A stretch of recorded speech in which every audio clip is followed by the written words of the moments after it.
खरं सांगायचं झालं तर बघितलं की निष्ठेच्या नावानं हे सगळं म्हणत होते, पण निष्ठा वगैरे काही नसतं.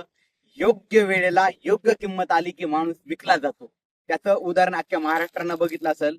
सध्या हे राजकारण एवढं खालच्या थराला जाऊन बसलंय महाराष्ट्राचं की यांना शेतकऱ्याचं काही घेणं देणं नाही. आज बघितलं की शेतकऱ्यावर परिस्थिती कशी आहे. विरोधातल्याला घेणं देणं नाही, विरोधातल्याला सत्तेत यायचंय, सत्तेतल्याला भरमसाठ पैसा कमवायचा आहे. त्याच्यामुळे हे विरोधातले आणि सत्तेतले या शेतकऱ्याला काहीच करू शकत नाही. आज बघितलं की सर्वसामान्य शेतकऱ्याची परिस्थिती अतिशय बिकट झालेली आहे. आज नाही ना म्हणलं तरी जून महिन्यात संपत आला, पाऊस नाही. त्या ठिकाणी सरकार कुठल्याही त्या ठिकाणी पीक कर्जावर अजूनही ठोस भूमिका घेत नाही. शेतकऱ्यांना मागच्या वर्षीचा पीक विमा मिळत नाही, अनुदान मिळत नाही.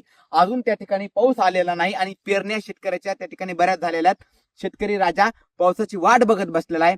तरीही त्या ठिकाणी सरकार शेतकऱ्यांना कुठलाही आधार देत नाही, काहीच करत नाही. निष्क्रिय सरकार म्हणावं लागेल. विरोधातलेले फक्त सत्तेत येण्यासाठी त्यांची धावपळ चालू आहे. हे सगळे हरामखोर राजकीय मंडळी शेतकऱ्याचा कुठलाही फायदा करत नाही.